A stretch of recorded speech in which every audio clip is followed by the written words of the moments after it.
Hello, അസ്സലാമലൈക്കും. എന്തെങ്കിലും വിശേഷങ്ങളോ?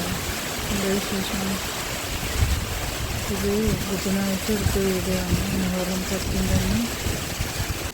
അന്ന് നല്ല മഴയുണ്ടായിന്, നോമ്പുണ്ടായിന്. അപ്പോൾ നോമ്പ് തുറക്കലും അതിൻ്റെ ഒരു വിശേഷങ്ങളെല്ലാം ഞാൻ ഈ വീഡിയോ പോസ്റ്റ് ചെയ്യാൻ ഒരു ദിവസം വൈകിപ്പോയി.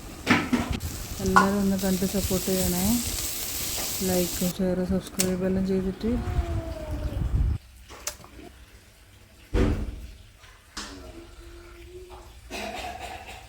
കുക്കറിലിട്ട് വേവിക്കുന്ന ബീഫ് ബിരിയാണി വെക്കാൻ വേണ്ടിയിട്ട് അങ്ങനെ എല്ലാം കൂടി ഡേ ഇൻ മൈ ലൈഫ് പോലെ എടുത്ത വീഡിയോ ആണ്. കുക്കറിൽ ബീഫ് ഇട്ടിട്ട് നല്ല കഴുകി വൃത്തിയാക്കി ബീഫ് ഇട്ട് കുരുമുളകും ഉപ്പും ഇട്ട് വേവിച്ചതാണ്. ഇതിപ്പോൾ എൻ്റെ ഹസ്ബൻഡ് മുട്ട വടക്ക് വേണ്ടിയിട്ട് ആ പുഴുങ്ങിയ മുട്ട എല്ലാം അതിൻ്റെ ഇല വേറെയും വൈറ്റ് വേറെ എല്ലാം ആക്കി വെക്കുന്നതാണ്. ഈ ഇല ആ ഉള്ളി പണ്ടത്തിൽ നന്നായി മിക്സ് ആക്കിയിട്ടാണ് കുഴച്ചിട്ട് മുട്ടവട ഉണ്ടാക്കുക.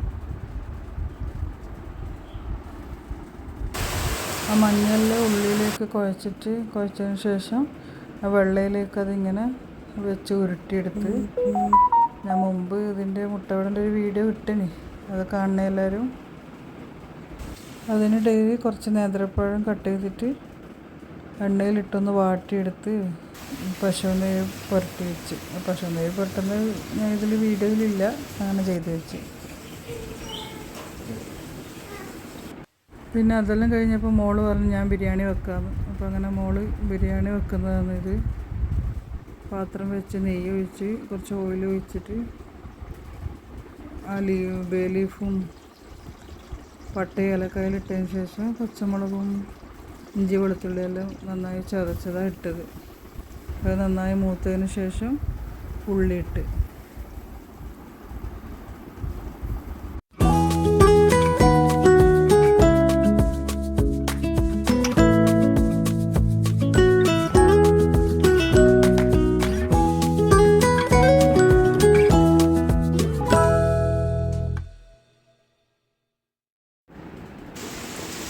ഉള്ളി നന്നായി വാടിയതിന് ശേഷം തക്കാളി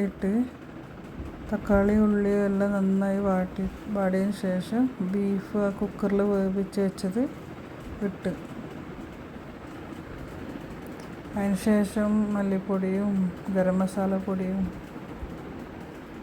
കുറച്ച് മല്ലിപ്പൊടി, ഗരം മസാല പൊടി, കുറച്ച് കുരുമുളക് പൊടി, ഉപ്പ്. ഇറച്ചിക്ക് ആദ്യം വേവിക്കുമ്പോൾ ഉപ്പിട്ടിന്, പിന്നെ കുറച്ചും കൂടി ഉപ്പിട്ടിട്ട് കുറച്ച് മല്ലിയിലയും ഇട്ട് അങ്ങനെ ബീഫ് മസാല റെഡിയാക്കിയതിന് ശേഷം പിന്നെ മുട്ട ആക്കി വെച്ചിട്ടില്ലേ അത് പൊടിയിൽ മുക്കിയിട്ട് പൊരിച്ചെടുത്ത് എഗ്ഗ് വട. നല്ല ടേസ്റ്റ് സാധനമായിട്ടായി എഗ്ഗ് വട. എല്ലാവരും ട്രൈ ചെയ്ത് നോക്കണേ. അതിന് ശേഷം ഫ്രിഡ്ജിലുണ്ടായ സമോസ പൊരിച്ചെടുത്ത് അതും റെഡിയാക്കി. പിന്നെ അങ്ങനെ ബാങ്ക് വിളിക്കേണ്ട സമയമാവാനായപ്പോൾ നല്ല തിരക്കായി. പിന്നെ ബാക്കി വീഡിയോസൊന്നും എനിക്ക് എടുക്കാനും പറ്റിയിട്ടില്ല. ബിരിയാണി ദമ്മിടുന്നത് എനിക്ക് എടുക്കാൻ പറ്റിയിട്ടില്ല. ഇത്ര തന്നെ നോക്കിയിരിക്കുന്ന സമയത്തുണ്ടായിരുന്നു. വീഡിയോ കണ്ട് ഇഷ്ടമായാലും ലൈക്കും ഷെയറും സബ്സ്ക്രൈബെല്ലാം ചെയ്ത് സപ്പോർട്ട് ചെയ്യണേ.